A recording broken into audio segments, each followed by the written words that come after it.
मेरे प्रियो,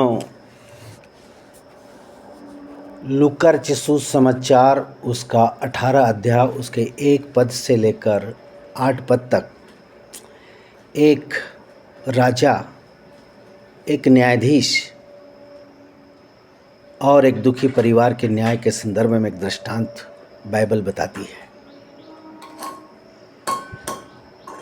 आप उसे ध्यान से सुनिए, ये हमें वक्त के बारे में सूचना देती है। किसी नगर में एक न्यायी रहता था। वो अपने ही घमंड में रहता था, किसी भी की चिंता नहीं करता था। घूमना फिरना और अच्छे अच्छे वस्त्र पहनना उसका शौक था।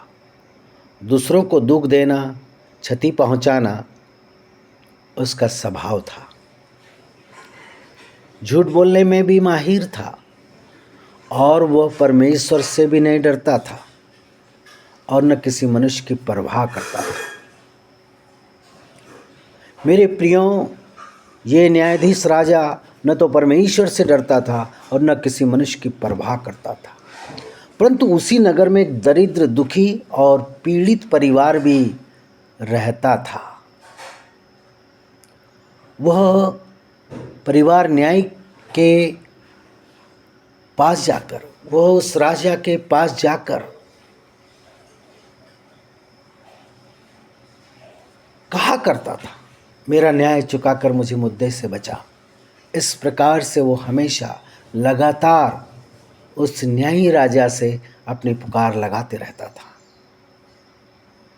कुछ समय तक तो वो न्यायी नहीं माना, परंतु अंत में मन में विचार कर कहा, यदि मैं परमेश्वर से नहीं डरता हूँ और न मनुष्यों की परवाह करता हूँ, तो भी ये परिवार मुझे न्याय के लिए सताता रहता है।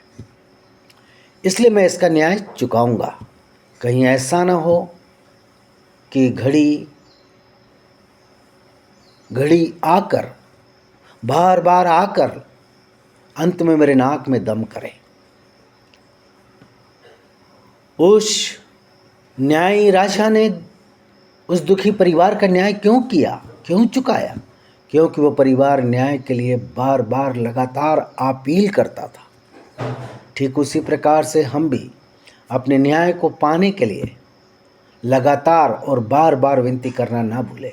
एक दिन अवश्य हमें न्याय मिलेगा और मुद्दई से भी छुटकारा मिलेगा, क्योंकि सत्य प्रताड़ित किया जा सकता है परंतु पराजय नहीं, क्योंकि विजय मसीह यीशु के लहू में है।